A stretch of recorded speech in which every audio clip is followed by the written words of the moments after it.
Yo le agradezco muchísimo a la doctora Daniela Gleiser Salzman que, bueno, tengamos estos minutos de conversación. De hecho, le pido que tengamos unos primeros minutos de conversación por el tema del que hablaremos. Creo que no nos dará tiempo de concluir la entrevista, así que desde ahorita le pido que hagamos una entrevista en dos partes, esta en vivo y los minutos siguientes ya grabado para que podamos compartirlo con ustedes mañana.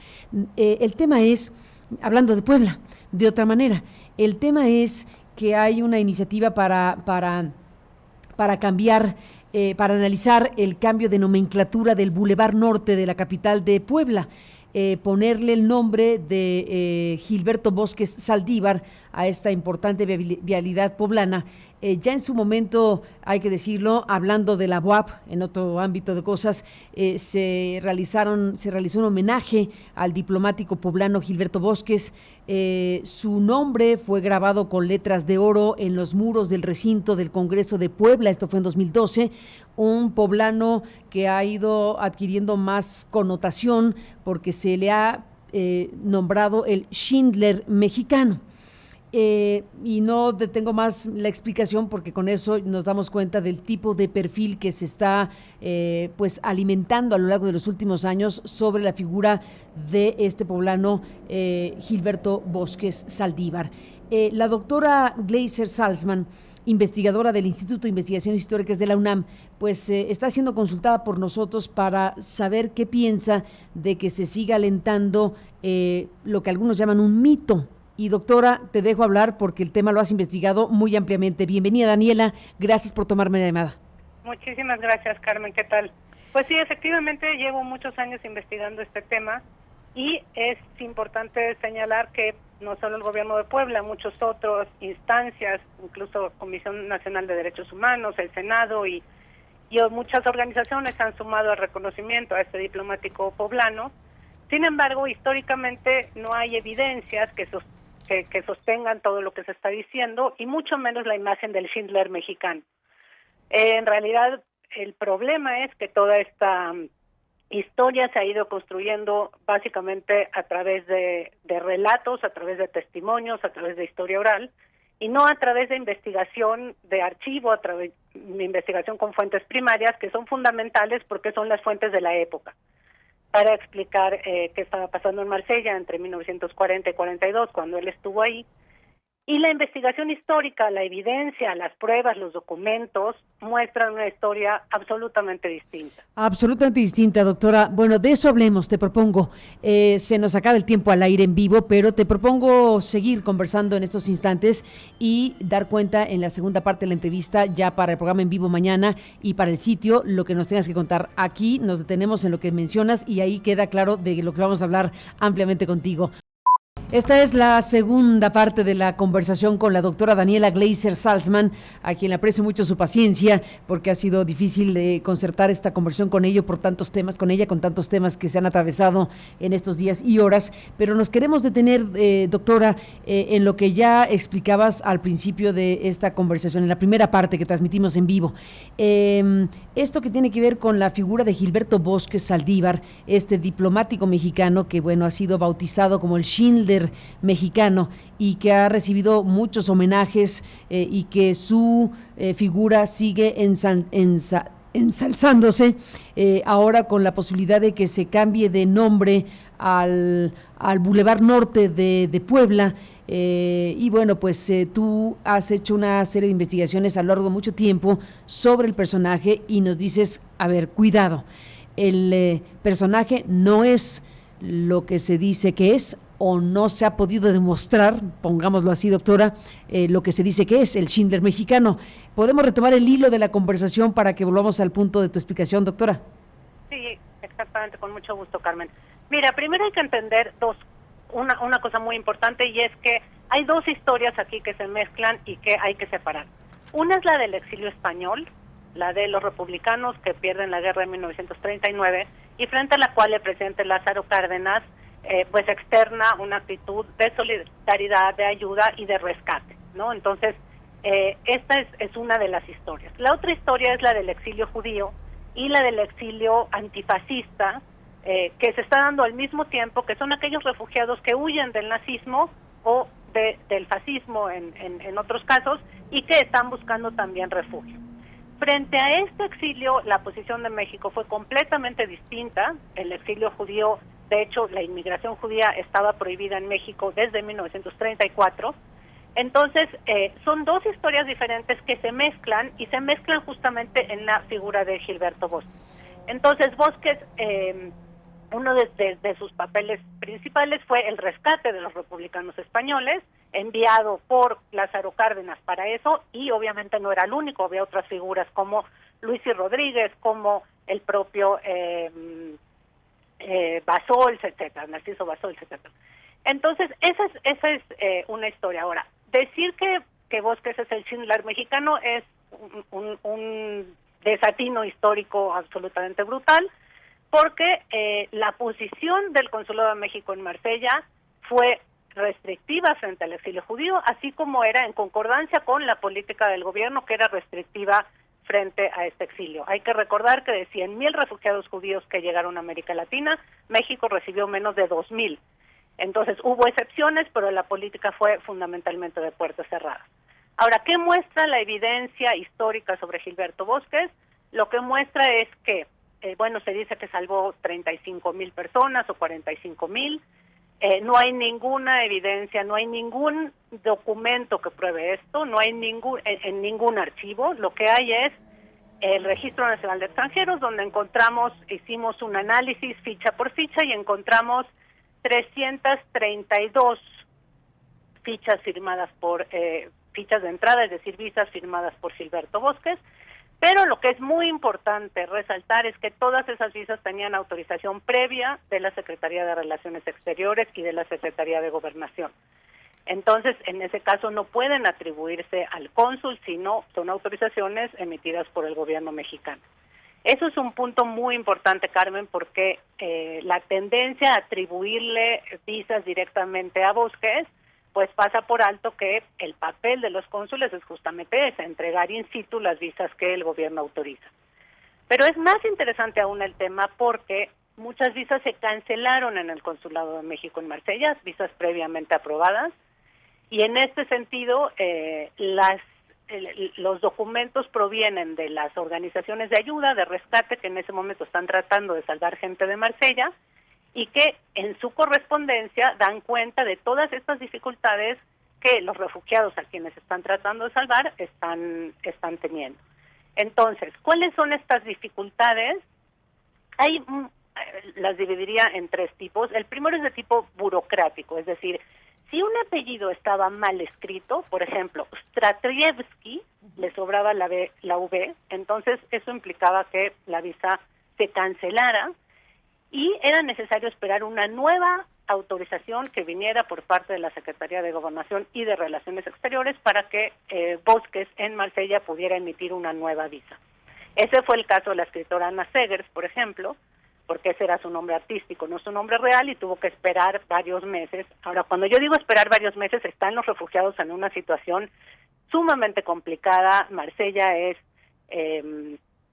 un sitio de reunión de refugiados. Los nazis ya invadieron la primera mitad de Francia, la parte norte, en 1940, y luego invadirían ya todo el resto en noviembre del 42. Entonces, está la Gestapo, pero el régimen de Vichy es un régimen colaboracionista con la Gestapo, y mucha de esta gente está siendo activamente buscada por la Gestapo. Entonces, tenemos un montón de cuestiones que tienen que ver con burocracia. Por ejemplo, Anne-Marie Dodge, pues se llamaba Marie, no Anne-Marie, entonces la visa va para atrás y bueno, todo este tipo de cuestiones.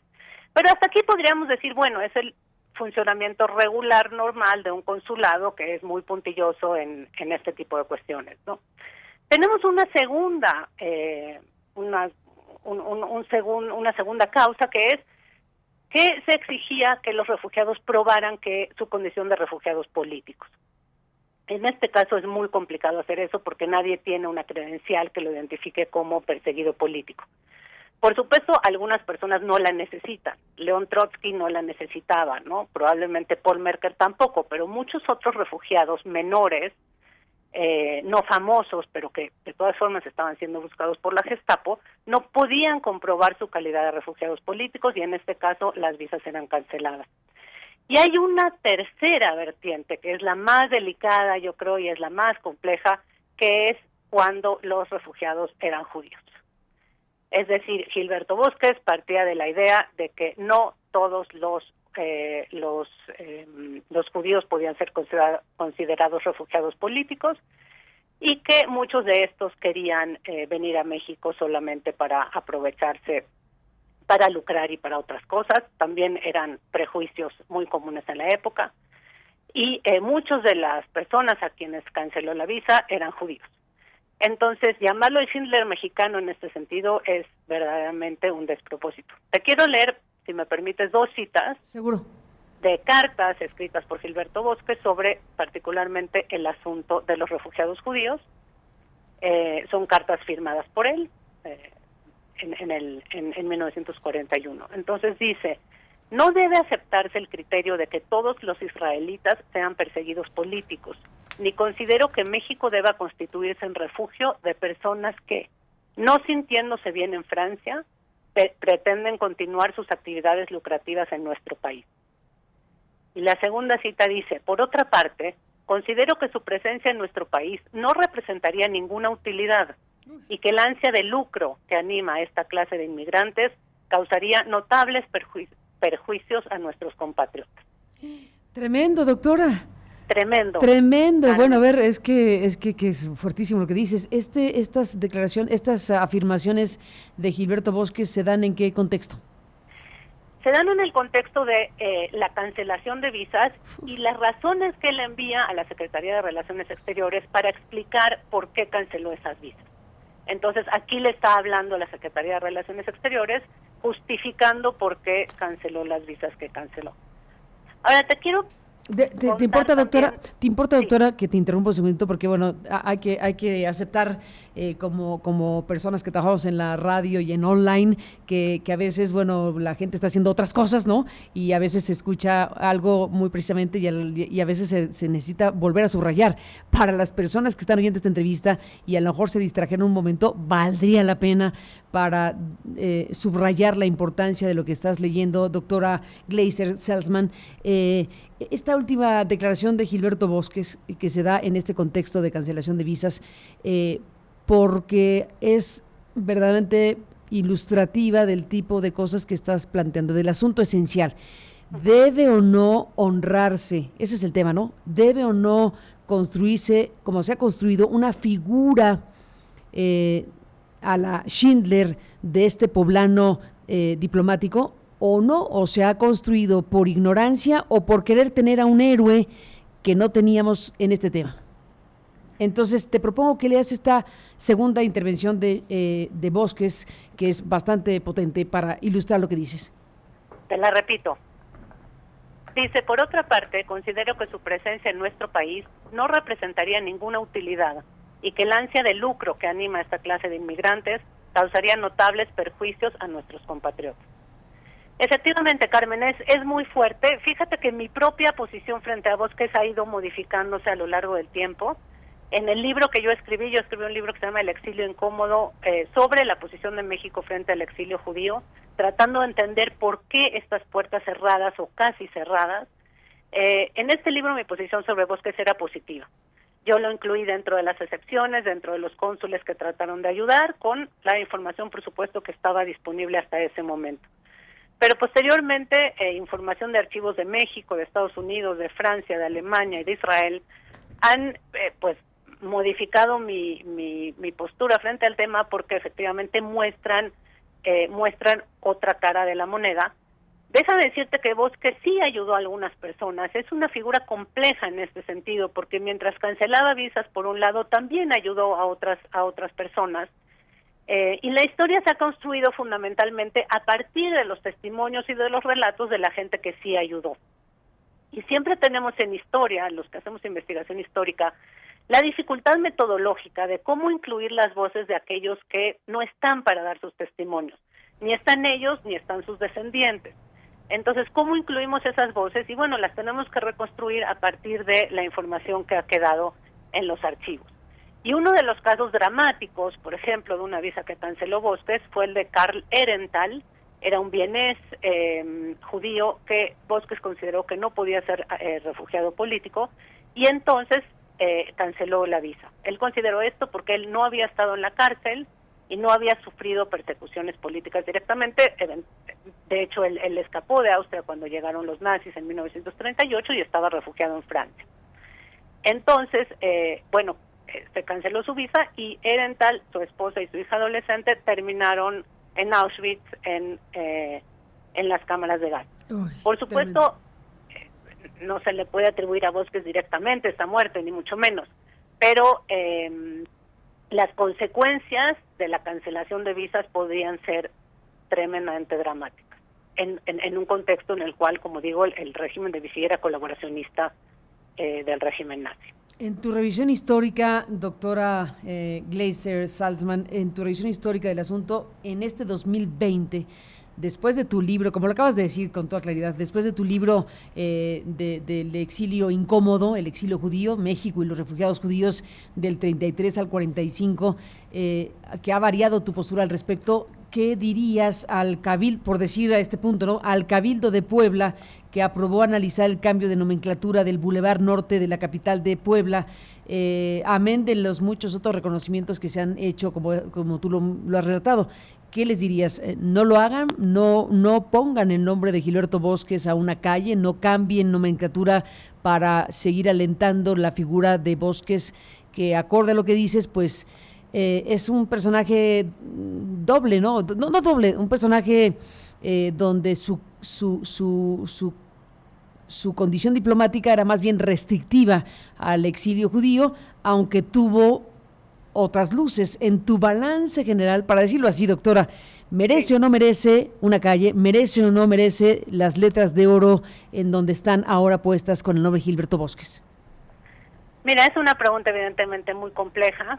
Yo lo que le diría al Cabildo de Puebla es que evalúen la decisión con tiempo y con toda la evidencia que está disponible, no solamente con la evidencia positiva, sino también con la otra, y vean realmente si merecería o no merecería este nombre. Yo realmente hay reconocimientos por todas partes, incluso la comunidad judía de México o sectores de la comunidad judía de México también han apoyado los reconocimientos y bueno, es muy significativo también que el Día de Reconocimiento de las Víctimas del Holocausto en México, el 27 de enero, también es un día de reconocimiento para Gilberto Bosques.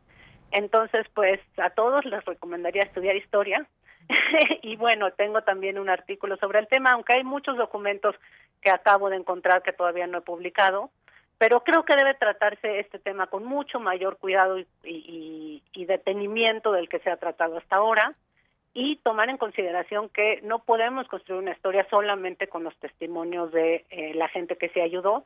Hay que decir, estoy todavía construyendo el perfil de aquellos que sí recibieron la ayuda de Bosques, pero en su gran mayoría son comunistas estalinistas.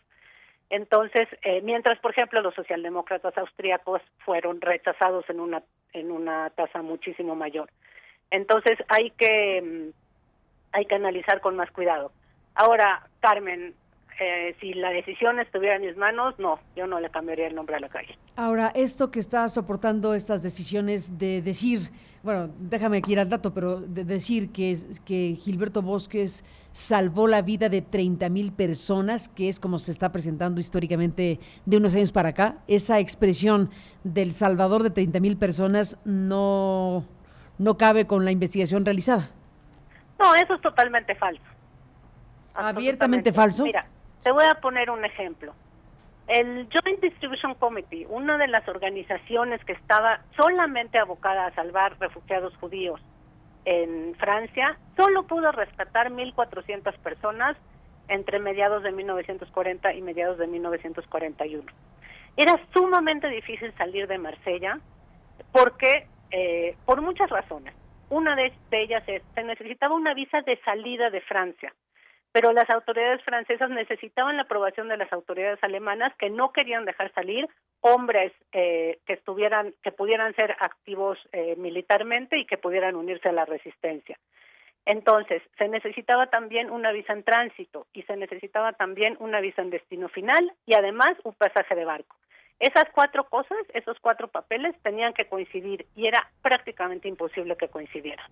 Cuando renovaban la visa en tránsito se vencía la visa de destino final, cuando se vencía la visa de destino final le empezaban a renovar, el barco ya se había ido y no se sabía cuándo vendría otro barco, cuando llegaba otro barco ya vencía la visa de salida, en fin, eso lo retrata muy bien Anna Seghers en esta novela Tránsito, y esto provocó una cantidad de infartos y suicidios que tampoco creo que históricamente son suficientemente medidos.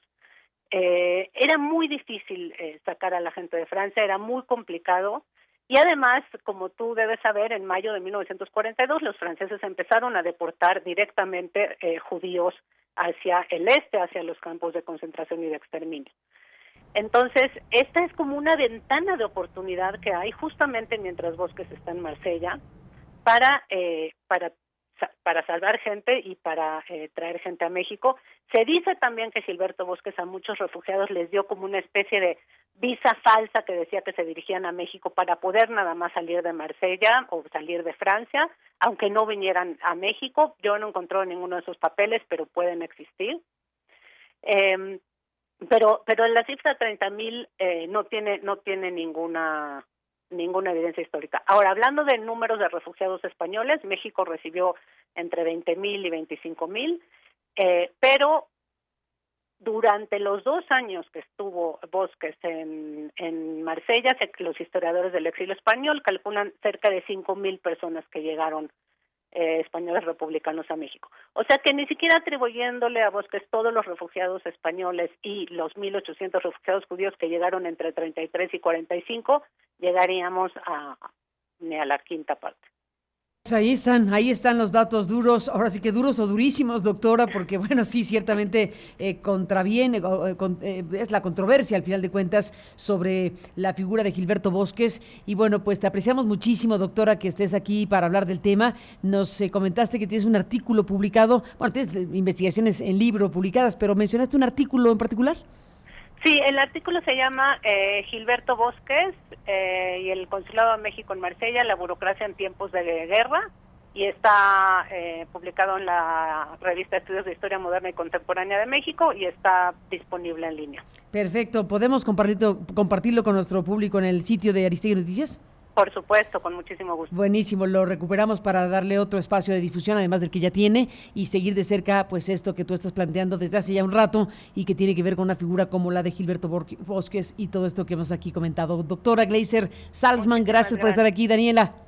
Que estés muy bien, Carmen, muchas gracias. Un abrazo para ti, gracias y igualmente, muy buenos días. Aquí está esta serie de investigaciones históricas, pues sí, que confrontan, digámoslo así, una situación que ha ido creciendo a lo largo de los años en torno a una figura que, bueno, se ha presentado como el Schindler mexicano, pero bueno, pues está esta investigación o estas investigaciones históricas de una doctora como Gleiser Salzman, que acaba usted de escuchar y que, bueno, pues dejan ahí la pregunta abierta de si se debe o no mantener este ensalzamiento a una figura cuando los elementos que se ponen a la mesa de la investigación histórica pues no empatan con lo que tendría que ser un héroe cívico o un héroe como el que se ha pretendido, pues no pretendido, como el que se ha colocado ya como una figura pues que merece letras de oro, que merece cambiar la nomenclatura de calles, como el caso de Puebla, el Boulevard Norte, y toda esta discusión abierta en torno a Gilberto Bosques Saldívar, el diplomático poblano. Bueno, pues esto que habría ocurrido en el tiempo del franquismo en España, en Francia, la Segunda Guerra Mundial, el exilio judío y todo lo que estamos aquí hablando. Bueno, pues aquí la segunda parte de la entrevista con Gleiser Salzman para ustedes.